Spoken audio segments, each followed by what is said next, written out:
The day public speaking changed my life is the day that I noticed that what we see is there's so much emphasis on the technical side. Let me create the right message. Let me put this in there. And you see a lot of trainers, but also programs like Toastmasters, where they teach you to have a very concise beginning, a middle, and an end. And it's perfectly packaged so that it hits the audience's logical mind and it makes sense.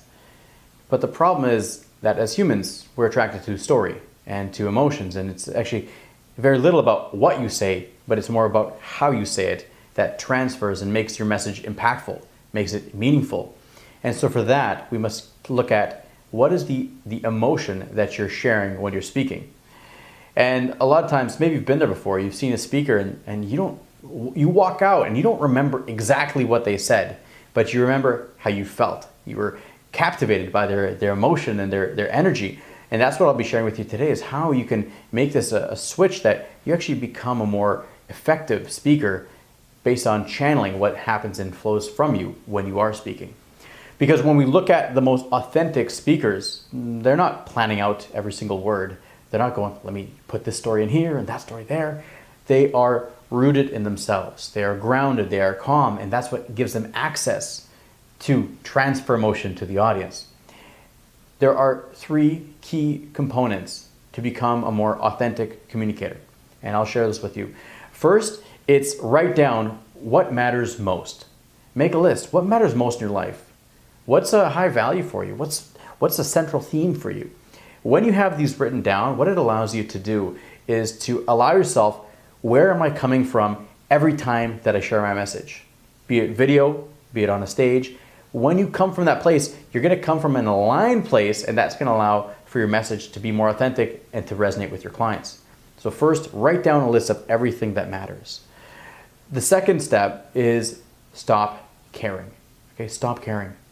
When we look at, and I work with clients from starting out in boardroom meetings all the way up to TEDx speakers in front of thousands of people in the audience, this is a central theme. The moment that we disconnect from caring what other people think is the moment that you say yes to yourself. You give yourself permission to share authentically.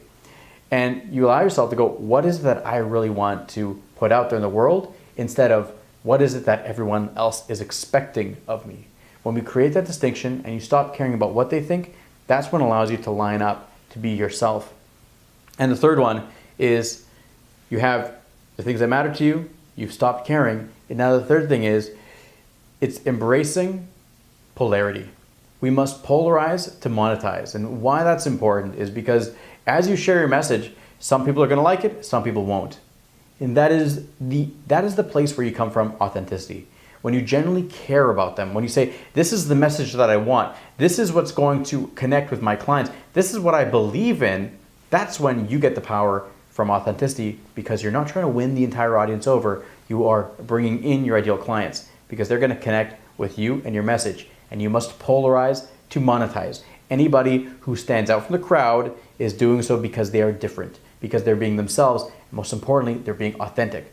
Authentically care, but care about the people that you can attract in, that align with your message. And when you do those three steps, you will find that your confidence surges. You're going to leave behind a lot of the fears and hesitations and insecurities that hold people back, and you enter a new realm of freedom. A freedom to be yourself, to fully express yourself, to seize opportunities, so instead of regrets, you're building successes. So these are 3 steps to become a more authentic and powerful speaker every time you get up there.